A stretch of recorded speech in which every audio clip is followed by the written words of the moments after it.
Disaster recovery is all about ensuring that your business can quickly recover from unexpected events. It involves planning and preparing for scenarios where your primary systems fail. For instance, think of it like having a backup generator for your home. If the power goes out, the generator kicks in, allowing you to continue your daily activities without interruption. Similarly, disaster recovery strategies help keep your business running smoothly, even when faced with significant disruptions. In summary, having a solid disaster recovery plan is essential for minimizing downtime and protecting your data, ensuring that your company can bounce back from unexpected challenges. To recap, when choosing a disaster recovery strategy, it's essential to understand RTO and RPO. The backup and restore method is a reliable way to ensure your data is safe and can be recovered in case of an emergency. The first strategy we talked about is backup and restore. This approach has a higher RTO because it takes time to restore your systems from backups. The second strategy is called Pilot Light.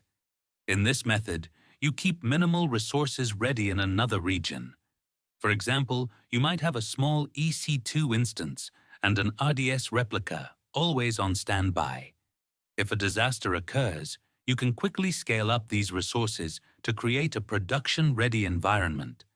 The RTO for this strategy is moderate, and the costs are slightly higher than the backup and restore method.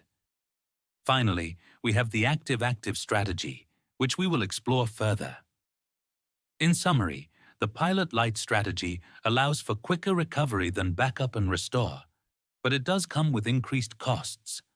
Understanding these strategies helps us prepare better for potential disasters.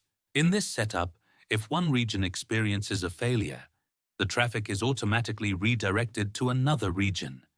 This ensures that your application remains available and minimizes downtime.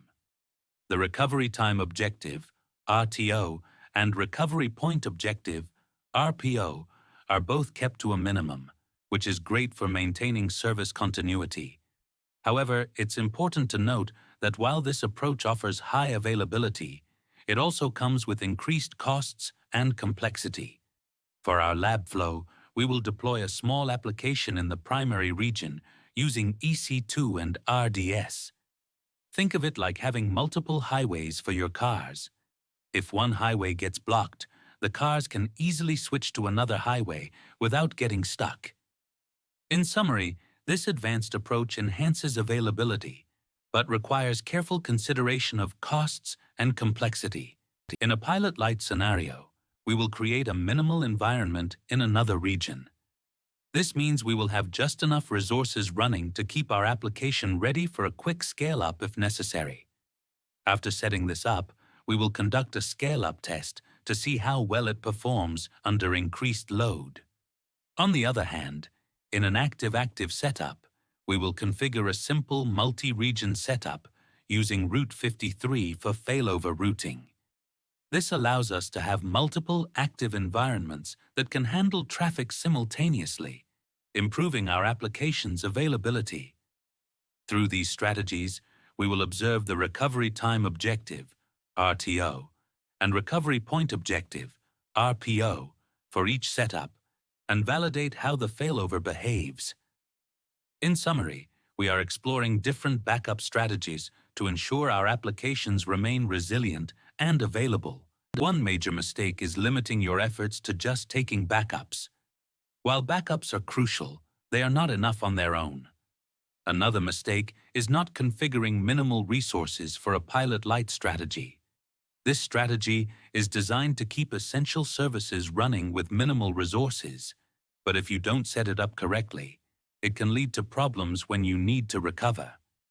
Additionally, in an active-active setup, failing to test cross-region replication and Route 53 failover can leave you vulnerable.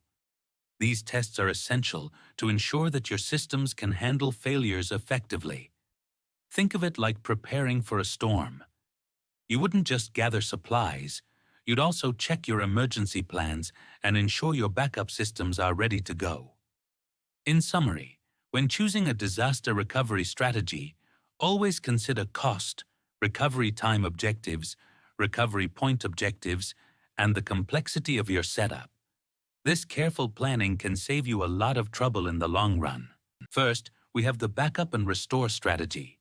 This is the simplest approach where you regularly back up your data and applications.